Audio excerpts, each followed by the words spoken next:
Nord-Est, primo network in Italia per ascolti con Antenna 3 al vertice della classifica nazionale, Rete Veneta seconda nel Nord-Est. Il ringraziamento del nostro editore Filippo Giannakopoulos. Pronti a riaprire tutto subito è la richiesta di Zaia all'esecutivo nel giorno del confronto sulla riapertura. Il 1° giugno è l'era glaciale, dice poi una strigliata ai podisti. Se il quadro sanitario ed epidemiologico del Veneto risulterà buono, il governo è disposto a concedere riaperture anticipate, lo hanno confermato oggi i sottosegretari Variati, Baretta e Martella. Aperture delle attività economiche sotto la lente di ingrandimento della prefettura per il rispetto delle procedure di sicurezza, definite le modalità dei controlli in azienda. Negozi dell'abbigliamento trevigiani chiedono di riaprire il prima possibile. Federmoda Treviso lancia la proposta di un voucher per il Made in Italy. Ottima iniziativa, dice lo stesso Zaia. Da lunedì 18 maggio le messe potranno tornare ad essere celebrate in forma pubblica. La presenza dei fedeli lo prevede il protocollo sottoscritto tra governo e CEI. Ricevono mascherine PP2 e PP3 ma chiedono di lavorare con mascherine più leggere. Lavoratori dell'Electrolux attraverso l'RSU annunciano un'ora di sciopero per domani.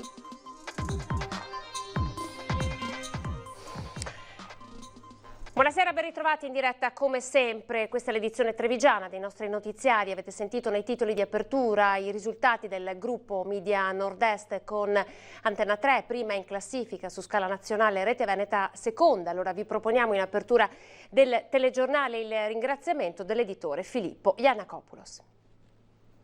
Vi rubo qualche istante per dirvi grazie. Grazie perché ci siete vicini. Grazie perché questo mese di aprile, come anche il mese scorso, è stato un mese record per il nostro network. Come sapete abbiamo lavorato buttando il cuore al di là dell'ostacolo.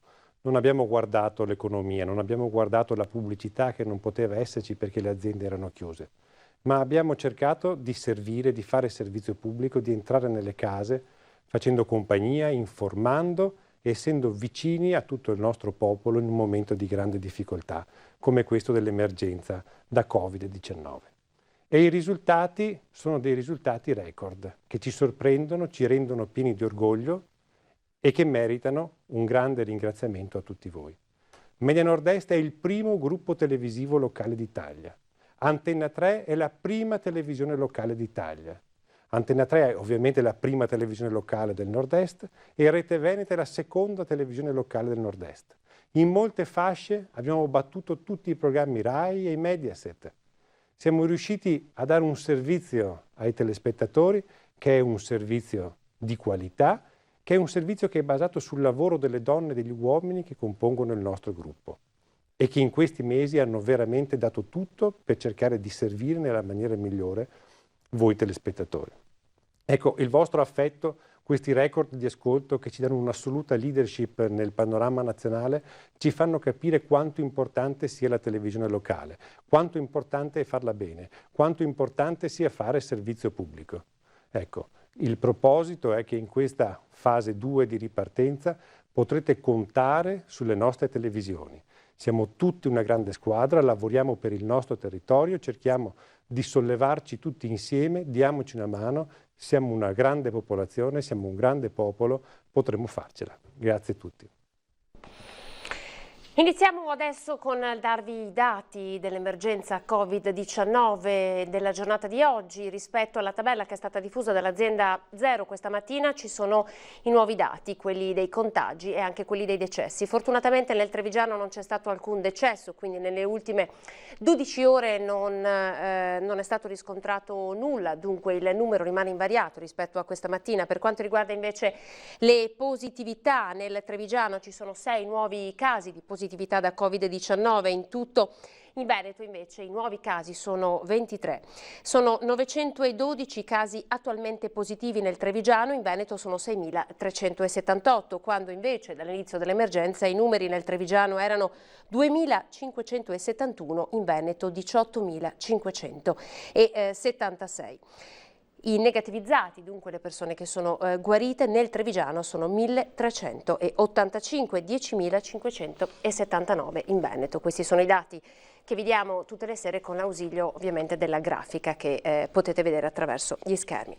Sentiamo adesso subito le parole del presidente Luca Zaia. Siamo pronti a riaprire tutto. La richiesta è del presidente Zaia, come sempre fatta al governo il 1° giugno, è l'era glaciale, dice, e poi fa una strigliata ai podisti. Sentiamo. Il Veneto porta avanti, assieme ad altri colleghi, ovviamente la volontà di proporre di poter aprire tutto. Vi ricordo che è difficile pensare che l'apertura che abbiamo ad oggi, che è pressoché quasi totale, sia un fatto di salvaguardia rispetto all'apertura di quello che è ancora rimasto chiuso. Cioè oggi non c'è più il lockdown e quindi gli incontri, gli scambi tra i cittadini sono assolutamente ad alta intensità. Per cui pensare che il capro espiatorio di questa partita debba essere la parrucchiera, il barbiere, l'estetista o i negozi, decisamente no. Altri colleghi la pensano come me. Il Veneto, come altre regioni d'Italia, è pronto alla riapertura totale. È emersa una linea comune nel corso di una videoconferenza con altri governatori e con una richiesta precisa al governo. Io spero che il buonsenso imperi e si possa pensare a quantomeno a dare la facoltà alle regioni di poter attivare delle aperture, magari giustificando con una relazione le motivazioni per cui si vuole aprire. Per quanto riguarda il Veneto, siamo disponibili ad aprire tutto subito. Questa è la nostra visione. Ovviamente fatto salvo sempre gli indicatori sanitari. Io penso che il governo debba prendere atto del fatto che a livello nazionale c'è eterogeneità nella risposta sanitaria, nelle vicende epidemiologiche, per cui è fondamentale che magari si deleghino le regioni sulla base di un piano asseverato da un punto di vista sanitario e tutto, di provvedere alle aperture che ritengono di aprire. Ne uscirà, immagino, un documento, una decisione delle regioni, spero sia unanime, di richiesta di rivedere le posizioni su quelle date che abbiamo sentito annunciare. Cioè 1° giugno è un'era glaciale per noi. Pensate che il 1° giugno è come se oggi noi pensassimo ai primi di aprile, cioè è uno scenario totalmente opposto a questo, per cui penso che il 1° giugno sia assolutamente una data inopportuna. Zaia ha poi ribadito l'importanza delle mascherine che proteggono noi stessi e gli altri, annunciando un provvedimento ad hoc per i podisti. Io continuo a dire che è fondamentale che la mascherina diventi un accessorio che ci accompagna in questa fase della vita.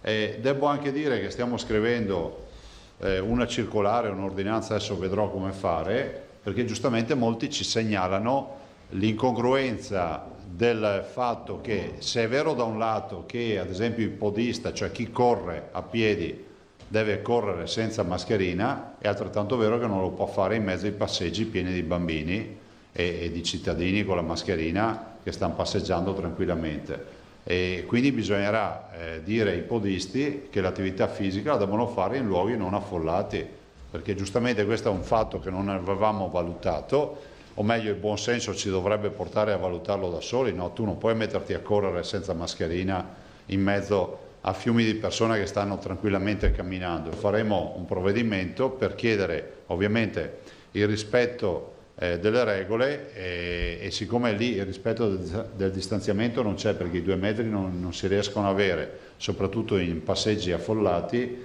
dico che stiamo provvedendo. E se il quadro sanitario ed epidemiologico risulterà buono, il governo è disposto a concedere al Veneto delle aperture anticipate. Dunque, se Zaia parla di era glaciale a giugno, il governo allunga la mano al Veneto e dice si può anticipare. Le parole del sottosegretario all'interno Achille Variati.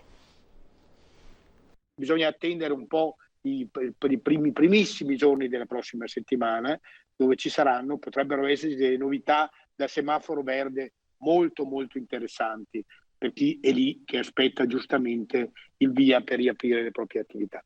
Riaperture se l'algoritmo basato sui parametri fissati dal governo confermerà che il rischio in Veneto di nuova propagazione del contagio è basso, anche l'esecutivo è determinato a favorire le riaperture dei negozi. Non posso dire esattamente se dall'11, ma comunque in tempi molto brevi si potranno fare quelle aperture concordate tra la Regione e lo Stato, perché l'interesse di riaprire è comune. solo uno sciocco, uno in malafede può pensare che gli aiuti di Stato sostituiscano i redditi. Variati che ha parlato del ruolo in questa seconda fase anche delle forze dell'ordine. Sempre di più queste forze di polizia passeranno da controllare i cittadini a proteggere i cittadini nei confronti delle forme di criminalità. È da immaginare che, come una molla che si è caricata, ci possa essere una spinta poi di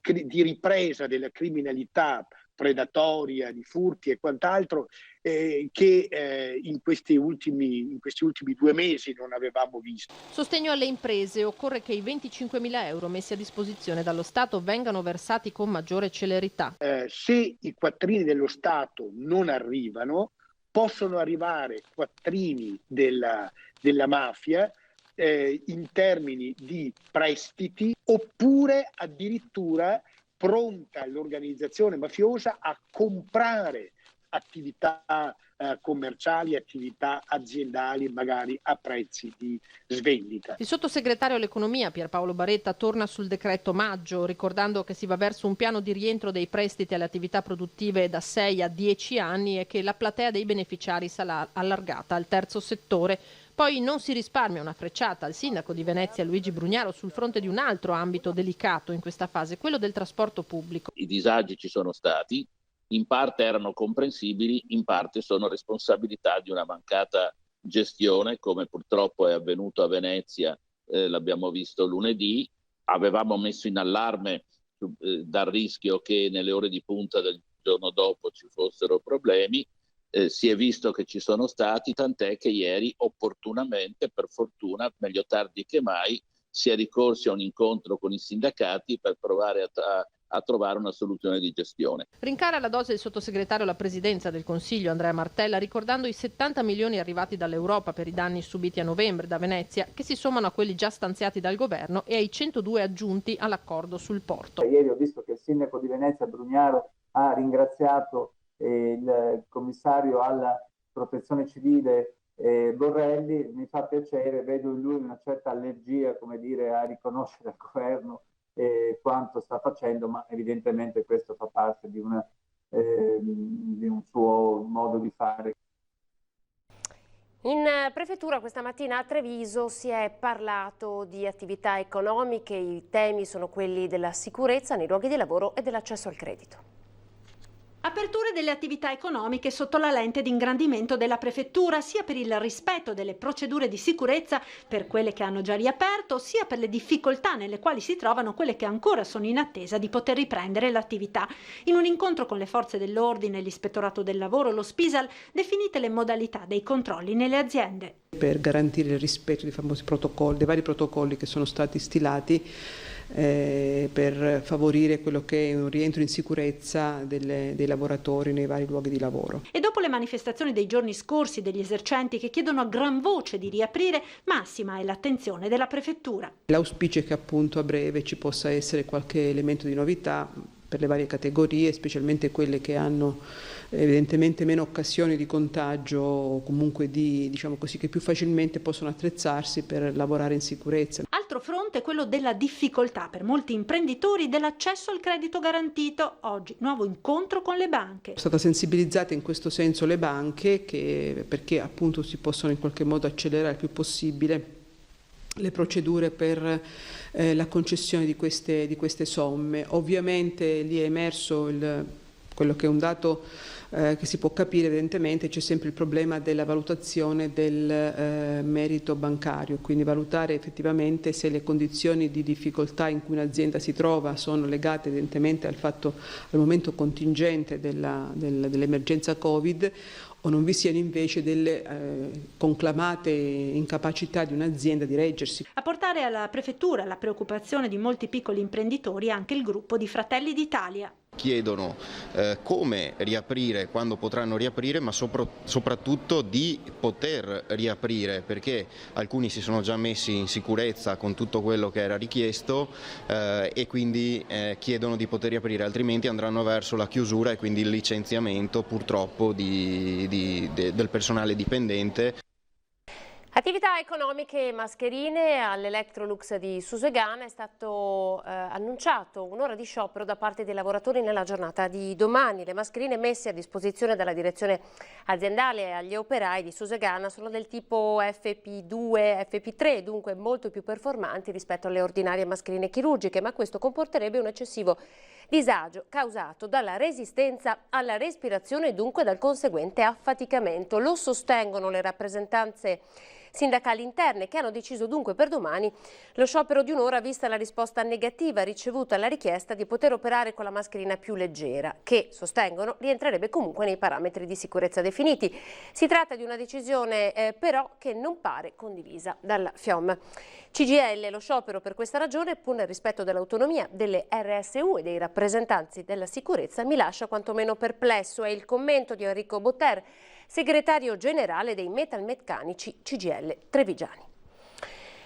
300.000 euro per finanziare gli screening. Che cosa succede? Che le associazioni di categoria entreranno in contatto con gli stessi imprenditori per poter fare lo screening diffuso, ovvero testare i lavoratori per fare in modo che entrino al lavoro in tutta sicurezza. Noi abbiamo fatto un accordo tra l'Università Assocamere Veneto Centro e la Regione Veneto, dove il sistema camerale dà un contributo di 200.000 euro per fare questo screening, in modo tale da avere una mappatura all'interno delle nostre aziende. I primi a chiederlo erano stati i sindacati. Non siano concesse aperture se i lavoratori non sono messi nelle condizioni di lavorare in sicurezza. L'accordo nasce da una spinta in avanti che proprio nella fase 2 impone un'attenzione ancora maggiore per proseguire nel contenimento dell'epidemia ed evitare al Veneto di fare un passo indietro con le nuove aperture delle attività economiche. La Regione sta conoscendo una nuova cultura della sicurezza. È un accordo che va incontro anche alle esigenze del datore di lavoro stesso, perché è nell'interesse del datore di lavoro che non sia male il proprio collaboratore. Tra l'altro noi abbiamo imprese che il 90% sono sotto i 20 dipendenti, per cui la possibilità di contagio con poche persone così all'interno dell'azienda è anche per il titolare dell'azienda, e a un'azienda costa formare un lavoratore e costa anche quando il lavoratore è fermo. L'accordo firmato di fatto è un'alleanza tra pubblico e privato che per ora non ha eguali in Italia. Il Veneto fa da apripista su questo e questo credo dà merito agli imprenditori, dà merito a una regia tra università, Regione Veneto, associazioni di categoria, sistema economico tramite le camere di commercio, perché c'è un sistema di rete che si è visto anche nell'apice della crisi del Covid, ha saputo rispondere. Dalle prefetture alle associazioni di categoria che ora faranno da filtro per scremare tutte le richieste che arriveranno dagli imprenditori. L'attività di screening è cominciata il 20 aprile da Padova, dai lavoratori della sanità, operatori delle case di riposo, lavoratori dei servizi essenziali e da un campione di aziende allargatosi progressivamente a tutto il Veneto. Nella maxi operazione di screening sono stati impegnati anche 400 giovani tirocinanti. La nostra gente ci tiene che la società, che il rapporto, che non è solo un rapporto tra l'imprenditore e i propri collaboratori dipendenti, che se il benessere c'è, il benessere è per tutti, il benessere vuol dire anche la salute, e lo si è visto nell'emergenza quanti soldi sono arrivati in donazioni da parte degli imprenditori alle istituzioni e alla Regione in particolare nel campo sanitario. Se non ricordo male, oltre 50 milioni di euro. Non è cosa di poco conto. Il Comune di Treviso finanzia le partite IVA in difficoltà, sono già 70 le domande che sono arrivate e poi intanto l'amministrazione sta studiando in questa fase 2 nuove forme di sostegno anche per altre categorie. Ma guardate, questa mattina venendo in municipio sono stato fermato 2 volte per strada per avere informazioni sul Treviso Found e le richieste che sono arrivate informalmente sono già più di 70, quindi credo che dovremo cominciare a lavorare per il Treviso Found 2, quindi un rifinanziamento di questo progetto.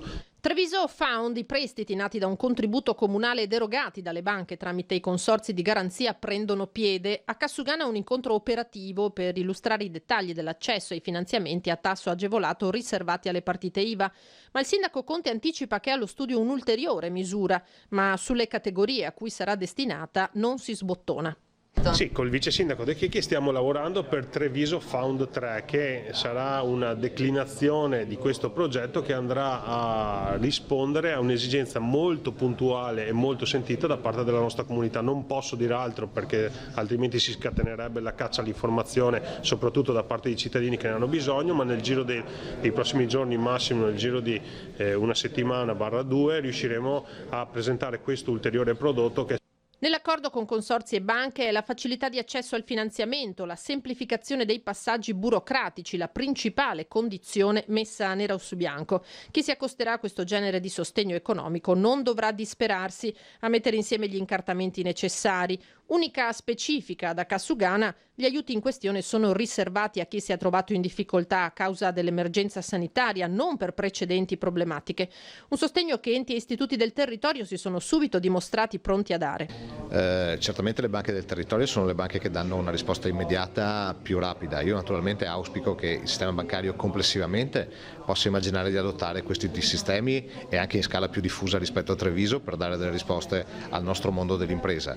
Noi da parte nostra ci mettiamo del nostro sia in termini economici che in termini di capacità di generare progetti, speriamo che possano diventare virtuosi ed essere anche esportati. Andiamo in ospedale adesso. Da lunedì gli ospedali hanno riaperto la fase di accesso per le specialità che erano state sospese. L'invito di Benazzi è quello di non intasare i CUP. Ci penserà l'ULSS 2 a comunicare le nuove date delle visite. La fase 2 entra a pieno regime negli ospedali della Marca. Lo sforzo che l'ASL sta compiendo è enorme. Ad oggi tutte le prestazioni specialistiche con priorità sono sempre state garantite anche nel periodo dell'emergenza. Ora si andranno ad aggiungere le visite e le operazioni chirurgiche che negli ultimi 2 mesi erano stati sospesi per il Covid. Al fine di evitare assembramenti, gli sportelli del CUP sono chiusi. I telefoni squillano incessantemente, spesso però per richieste e spiegazioni inutili. L'invito ai cittadini da parte del direttore Benazzi è molto chiaro. Tutte le visite verranno riprogrammate in questi giorni dall'ASL 2. L'invito ai cittadini è di non intasare i centralini del CUP. Mi preme dire questo all'utenza: non telefonate al CUP assolutamente. Saremo noi che vi chiamiamo a casa per quelle prestazioni che non sono state eseguite in quel periodo Covid e vi diremo quando tornare. Sarà il CUP che vi chiama, quindi mi raccomando, evitate, non dobbiamo intasare linee telefoniche. Perché? Perché dobbiamo lasciare libere le linee telefoniche per le nuove prenotazioni. Per le nuove visite, cioè a far data dal 4 di maggio in poi, che il medico vi prescriverà, telefonate al CUP, il CUP vi darà ovviamente la prenotazione. Sulle invece le visite, quelle di controllo, anche qui non telefonate al CUP, saremo noi che vi contatteremo e vi diremo quando sarete chiamati. Anche per quanto riguarda gli interventi chirurgici sospesi, continuiamo a ribadire, nel periodo del Covid, quindi che vanno dal 20 di febbraio fino al 4 di maggio, saremo noi poi a chiamarvi perché stiamo facendo tutta la riclassificazione insieme ai nostri specialisti dell'ospedale e la riprogrammazione per cui sarete chiamati da noi. Ora una grande novità: dal 18 di maggio la celebrazione della messa è aperta ai fedeli. È stato firmato questa mattina a Palazzo Chigi l'accordo tra governo e CEI, soddisfatti i trevigiani, credenti e non. Ritengo giusto che si possa fare con le dovute distanze, cautele, come si può andare in autobus in 15, anche in chiesa si può andare in 15. Quindi io sono d'accordo che la riaprano. Con le distanze di sicurezza immagino che ci siano tutte le precauzioni da tenere, da prendere per vivere la comunità in modo cosciente. Le chiese riaprono le porte, le messe tornano ad essere celebrate davanti ai fedeli e la Chiesa ritrova così, a partire dal 18 maggio, la sua dimensione di comunità che il coronavirus aveva in parte allentato. Una decisione, quella presa dal governo, che stamattina ha firmato un protocollo con la CEI condivisa da più parti e che trova anche il favore della gente. Io penso che comunque con le entrate contingentate, con le dovute cautele si possa fare. Sì. Cominciamo un po' alla volta a ritornare alla vita quasi non normale, ma insomma ci conforta un po', un passetto alla volta. Vedremo come va. La vita continua perché non siamo Se ci fermiamo siamo morti. La vita deve continuare. Ingressi a numero chiuso, guanti e mascherine per chi vuole prendere la comunione. È la fase 2 che coinvolge i luoghi sacri. Un'apertura che trova il favore e l'appoggio anche dei non credenti. Mi fa piacere perché io amo molto l'arte è anche all'interno delle chiese, al di là dell'aspetto del pregare vero e proprio. Per cui per fortuna, dai, non solo per la messa ma anche proprio per la visita della chiesa in senso lato. Grazie. Condivido quello che ha detto. Quindi arte... Sì, esattamente, arte sacra in questo caso. Pochi secondi di pubblicità.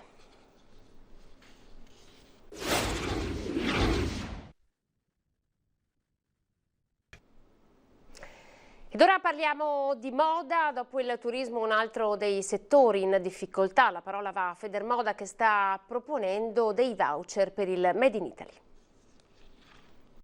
La fotografia è quella di imprenditori, come dire, ormai al collasso, sia psicologicamente che economicamente, perché è saltata una stagione, ormai apriamo il 18 di maggio, la stagione primaverile è saltata completamente, si va dal punto di vista anche meteorologico verso l'estate, quindi di tante incertezze c'è una certezza che una parte del magazzino quest'anno non lo potremo vendere. Non è più nemmeno un grido d'allarme, ma la fotografia di un dramma che si sta consumando giorno dopo giorno tra scaffali e cabine di prova. Eppure c'è voglia di ripartire tra i negozi della moda, ma per farlo servono strumenti. E così al governo, nel corso della nostra diretta, è arrivata la proposta del presidente della Federmoda di Treviso, Guido Pomini, quello di un voucher per l'acquisto di moda Made in Italy, così come si sta facendo per il buono vacanze nel turismo. Stiamo ragionando sul sostenere giustamente la filiera turistica, dando aiuti a chi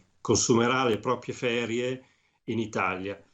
Io non ho idea di come si potrebbe fare, però forse qualcosa di simile anche per il settore della moda, poi quello magari più certificato Made in Italy, forse non farebbe male, visto che il nostro settore, la filiera del nostro settore è uno dei più importanti in Italia. Proposta che è stata subito commentata dal governatore Zaia nel corso del consueto punto stampa, a pochi minuti dal tavolo di confronto tra regioni e governo. Penso che sia una bella idea, ovviamente bisogna convincere il governo di essere presente anche su questo fronte. In attesa di comunicazioni da parte dell'esecutivo resta comunque la voglia, oltre che la necessità di riaprire. Con quale esito bisognerà capirlo. Mi dicono anche i grossisti che in realtà c'è da parte dei loro clienti, che sono i negozianti in questo momento, sono tutti molto motivati, sono tutti, come dire, pronti ad affrontare anche questa ennesima sfida. Io credo che apriranno tutti. A Montebelluna, esordio del mercato, è stato uno degli ultimi a riaprire dopo più di 2 mesi. Incertezza, anche timore tra i commercianti, invece ovviamente i clienti entusiasti. Meglio di niente, perché almeno possiamo approvvigionarci. Anche a Montebelluna è ritornato dopo un lungo stop il mercato. La gente non si è fatta pregare e ne ha subito approfittato, anche se i commercianti sono divisi sul buon esito di questo esordio. Oggi come primo giorno non possiamo dire proprio che è andata male, però rispetto al solito no. Non è andata bene. La negatività nelle persone di uscire da casa, perché c'è molta paura ancora in giro. Molto fiacca. Rispetto al solito? Rispetto al solito, rispetto anche, forse anche per l'organizzazione che c'è stata.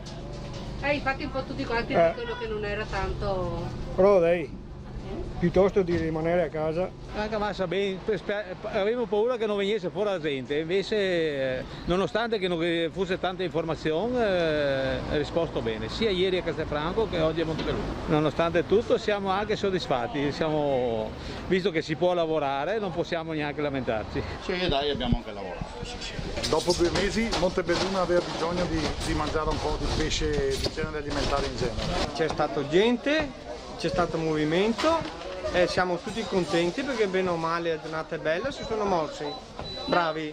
Ho visto gente in regola, con mascherina, guanti, quindi vi è stato un afflusso regolare, posso dire che è stato un buon inizio. Funziona tutto bene, noi veneti siamo ordinati, precisi, mascherina, guanti, disinfettante, per cui procediamo così. Bene, mi trovo molto bene, c'è poca gente, c'è un buon controllo e vedo che tutti quanti hanno le mascherine, hanno i guanti, rispettano le regole, per cui sono contenta insomma, perché almeno si esce fuori e si fa qualche chiacchiera a distanza. Marco, si è visto gente che si conosceva? Andavo al supermercato vicino a casa, però non ha il pesce fresco, quindi adesso ci diamo da fare. Al supermercato c'è sempre abbastanza coda, per cui è molto più agevole, così è anche vicino, i prodotti sono buoni e naturali. E poi siamo affezionati. Tanti le attendevano.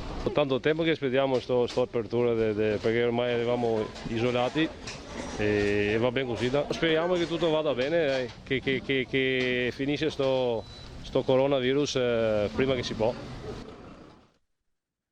Il coronavirus fa saltare l'incontro di una classe di studenti con i nonni di un centro anziani, ma l'inconveniente viene presto superato con uno scambio di poesie a distanza. Penso a voi che avete conosciuto la guerra, ma questa volta il conflitto è di madre terra. Siamo stati travolti da questa pandemia che speriamo presto vada via. Gli ospiti della casa di riposo Domenico Sartor di Castelfranco leggono le poesie scritte e inviate loro dagli alunni della scuola primaria Sant'Andrea, sempre nella città del Giorgione. Bambini e anziani avrebbero dovuto incontrarsi di persona lo scorso 21 marzo, giornata mondiale della poesia, e scambiarsi vicendevolmente in componimenti scritti apposta per l'occasione. Poi l'arrivo del virus, il diffondersi del contagio e la quarantena obbligatoria si sono messi di traverso, facendo saltare la visita. Ma non la tenacia dei bambini. Uno di loro, come ci ha raccontato in una lettera il suo insegnante, ha deciso lo stesso di scrivere la poesia e di spedirla ai nonni del centro anziani. Noi siamo potuti venire a trovare, perché tutti in casa dobbiamo stare. A voi non credo piace stare in solitudine, non fa parte della comune abitudine. Anche se non siamo potuti venire a trovarvi per leggervi le nostre poesie di persona, noi vi abbiamo pensato. Vi vogliamo dire che continuiamo a pensarvi. Un carissimo abbraccio a tutti voi. Un abbraccio di carta, ma scritto col cuore, fra le due generazioni che più di altre hanno patito l'isolamento forzato. E con il cuore i nonni hanno preso in mano la penna e risposto agli alunni. È il caso di dirlo per le rime. Cari bambini, con gioia abbiamo ricevuto la vostra poesia. È stata una meraviglia in tutta questa frenesia. Il mondo sembra essere fermato, ma non vi preoccupate, il nostro affetto per voi non è cambiato. Presto le nostre porte torneranno ad essere spalancate, ma voi nel frattempo studiate ed imparate. Continuate ad essere felici e curiosi con i vostri 1000 viaggi avventurosi. Siamo alle notizie da Belluno.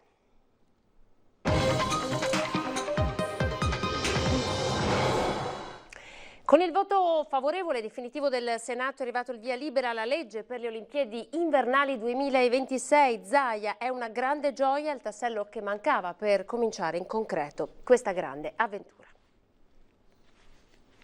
Il Parlamento ha approvato in via definitiva la legge per le Olimpiadi invernali. Il testo è passato senza modifiche, come da più parti si attendeva e si auspicava. È un via libera alle infrastrutture e più in generale al rilancio della montagna.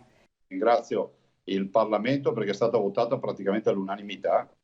Penso ci sia stato un astenuto. Passerà alla storia, io andrei a chiedere questo perché si è astenuto sulla legge olimpica.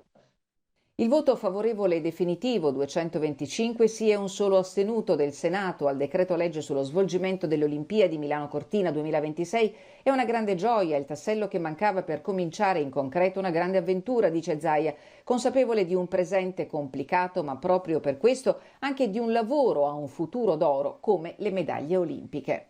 Per noi significa far crescere i territori.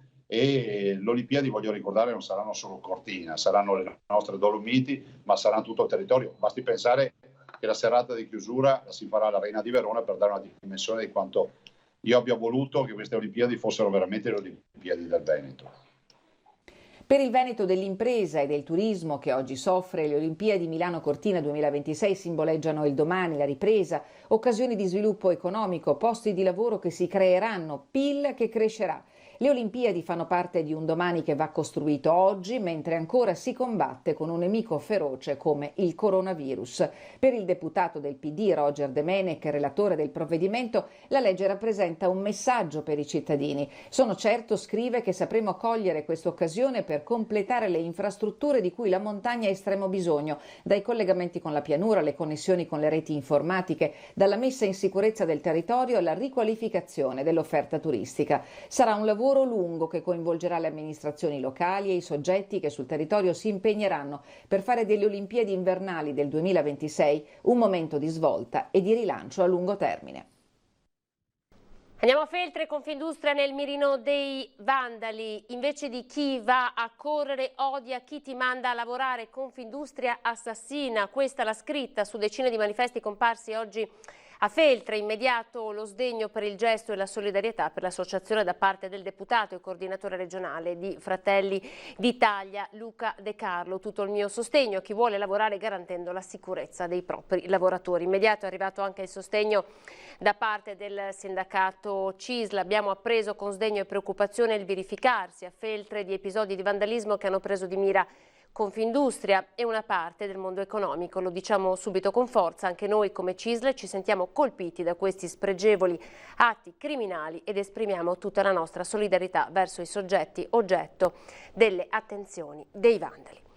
La fase 2 ha definitivamente sdoganato la possibilità di muoversi in tutto il territorio regionale. Se il mare off limits, l'obiettivo per molti potrebbe essere proprio la montagna, ma ammonisce il delegato per il soccorso alpino delle Dolomiti Bellunesi: ci vuole prudenza e rispetto delle regole generali. Dopo un periodo di inattività abbastanza lungo, quindi 2 o 3 mesi che siamo rimasti a casa, dobbiamo fare attenzione al nostro stato fisico innanzitutto, e quindi programmare quelle gite che andiamo a fare in modo accurato. Attenzione all'avvicinamento all'ambiente alpino dopo un periodo di sosta prolungata. Ci vuole rispetto per la montagna e soprattutto delle regole che ci sono state date in questa fase di riapertura all'attività sportiva. È il delegato soccorso alpino Dolomiti Bellunesi Alex Barattin a fare il punto della situazione. Non diamo per scontato che all'esterno, quindi in ambiente montano, il rischio non ci sia. Il rischio c'è sempre e soprattutto bisogna fare attenzione ai pericoli oggettivi che ci sono sempre e ci saranno sempre in montagna, quindi va affrontata con rispetto.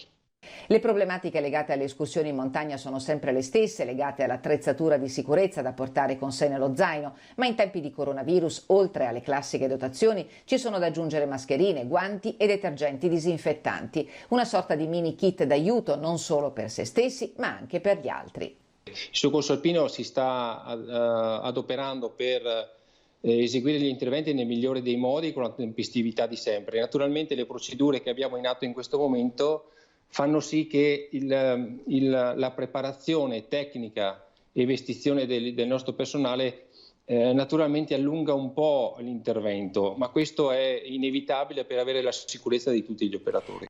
In questi giorni CAI, Soccorso Alpino e Guide Alpine si sono riunite per valutare la situazione e per diffondere informazioni utili a tutti sulla sicurezza che riguardano sia l'incolumità personale che l'approccio responsabile per evitare la diffusione del virus. Tra gli argomenti al centro delle discussioni certamente c'è quello che riguarda la riapertura dei rifugi e dei bivacchi. Ci saranno conseguenze economiche e logistiche, ma, chiosa Barattin, questi devono continuare ad essere un punto di riferimento per alpinisti e escursionisti. Ipotizzarne la chiusura significherebbe far venir meno un punto di sicurezza che è fondamentale per chi va in montagna. A quasi 2 anni di distanza dalla tempesta Vaira e gravi danni causati dall'esondazione del Piave a Borgo Piave a Belluno, la Giunta Comunale ha approvato il progetto di fattibilità tecnica ed economica per la realizzazione del Cavaliere d'Argine per la messa in sicurezza dell'area dell'ex Concerie Colle. Il costo dell'intervento, 310.000 euro, verrà coperto dal contributo arrivato dal Fondo Vaia Nazionale, che andrà così a sostenere integralmente l'opera inserita dalla Regione Veneto nel piano degli interventi 2020. Dopo questo passaggio, già definita la prossima scadenza, il finanziamento infatti è subordinato alla stipula del contratto di appalto per la realizzazione dell'opera entro il 30 settembre 2020, soddisfatti i cittadini che da anni richiedevano l'intervento del Comune. L'impianto di sollevamento eviterà il blocco dei generatori che attivano le pompe per il deflusso delle acque nere che ad ogni piena del fiume allagano il piazzale fino al primo piano del complesso residenziale. Siamo alla nostra rubrica Bimbi in TV. Questa sera vi mostriamo il balletto in stile Stanlio e Olio interpretato da Rachele e Arianna da Ponzano.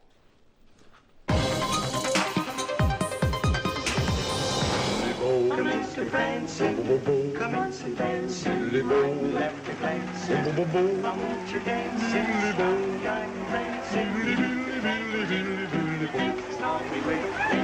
commence to dancing, commence to dancing. Commence to dance, right to left to dance. Commence to dance, slide, glide, dancing. You do the tango jiggle.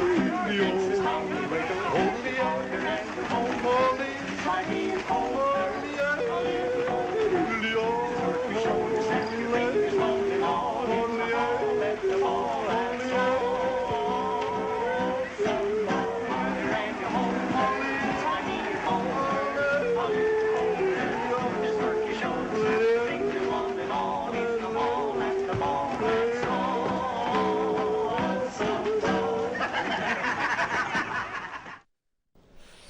E allora continuate a mandarci i vostri video, mi raccomando, tenendo il telefono in orizzontale. I contatti che potete utilizzare sono quelli che vedete in questo momento. Il video dovete inviarlo al numero 351 17 55 3 e 40. Siamo alle previsioni del tempo e poi non perdete l'ultima parte dell'edizione straordinaria. Grazie per essere stati in nostra compagnia, arrivederci.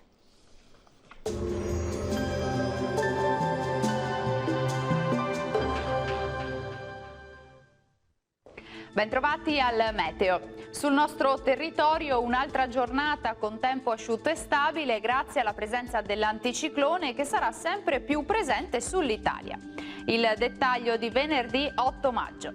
Sul Veneto non cambia di molto la situazione rispetto ai giorni scorsi, sarà ancora il sole il protagonista sulla nostra regione dove il cielo sarà sereno o al massimo con poche nubi a carattere sparso. Temperature minime tra 9 e 14 gradi, valori massimi oscillanti tra i 21 e i 25 gradi. Ci spostiamo ora sul Friuli Venezia Giulia, anche qui condizioni atmosferiche stabili con ampio soleggiamento e con cielo poco nuvoloso senza piogge. Temperature minime fino a 13 gradi, massime sui 22-24 gradi. Infine stessa situazione anche sul Trentino Alto Adige, anche qui tanto sole e solo con qualche addensamento, ma sarà del tutto innocuo. Temperature minime sui 9-11 gradi, massime invece fino a 25-26 gradi all'incirca. Dal meteo di Antena 3 per ora è tutto, grazie per l'attenzione e arrivederci.